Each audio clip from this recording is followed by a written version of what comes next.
Hello viewers, कैसे हो आप सब। स्वागत है एक बार फिर से एक नए इंटरेस्टिंग टॉपिक के साथ। तो बने रहिएगा इस वीडियो के एंड तक। जय माता दी।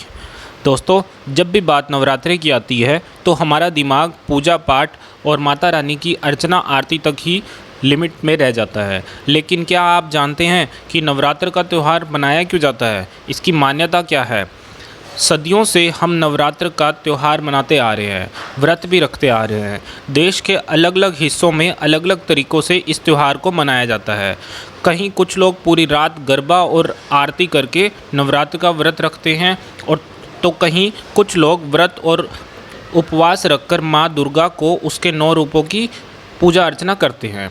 लेकिन इस नवरात्र के पीछे असली कहानी क्या है, इससे जुड़ी एक पुरानी कथा है। महिषासुर नाम का एक बहुत बड़ा ही शक्तिशाली राक्षस था और वो अमर होना चाहता था। उसी इच्छा के चलते हुए उसने ब्रह्मा की कठोर तपस्या की और ब्रह्मा जी ने प्रकट होकर उनसे कहा कि वर मांगो। महिषासुर ने अपने अमर होने का वरदान उनसे मांगा। महिषासुर की ऐसी बातें सुनकर ब्रह्मा जी बोले, जो इस संसार में पैदा हुआ है उसकी मौत तो निश्चित ही है, इसलिए जीवन और मृत्यु को छोड़कर जो चाहे मांग सकते हो। ऐसा सुनकर महिषासुर ने कहा, ठीक है प्रभु, फिर मुझे ऐसा वरदान दीजिए कि मेरी मृत्यु ना तो किसी देवता से हो या असुर के हाथों हो और ना ही किसी मानव के हाथों हो। अगर मेरी मृत्यु हो तो किसी स्त्री के हाथों हो। महिषासुर की ऐसी बात सुनकर ब्रह्मा जी ने कहा तथास्तु और चले गए। इसके बाद तो महिषासुर राक्षसों का राजा बन गया।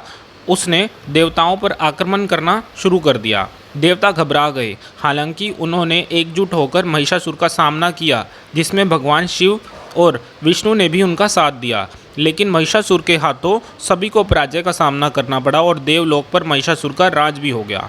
महिषासुर से रक्षा करने के लिए सभी देवताओं ने भगवान विष्णु के साथ आदि शक्ति की आराधना की। उन सभी के शरीर से एक दिव्य रोशनी निकली, जिसने एक बेहद खूबसूरत अप्सरा के रूप में देवी दुर्गा का रूप धारण किया। देवी दुर्गा को देखकर महिषासुर उन पर मोहित हो गए और उनको शादी करने का प्रस्ताव भी रखा। देवी दुर्गा मान गई, लेकिन एक शर्त पर। उन्होंने कहा कि महिषासुर को उनसे लड़ाई में जीतना होगा। महिषासुर मान गया और फिर लड़ाई शुरू हो गई। यह लड़ाई 9 दिन तक चलती रही और 10वें दिन देवी दुर्गा ने महिषासुर का अंत कर दिया, और तभी से ये नवरात्र का पर्व मनाया जाता है। दोस्तों, कैसा लगा आज का हमारा ये टॉपिक, कमेंट बॉक्स में ज़रूर बताइएगा। जय माता दी।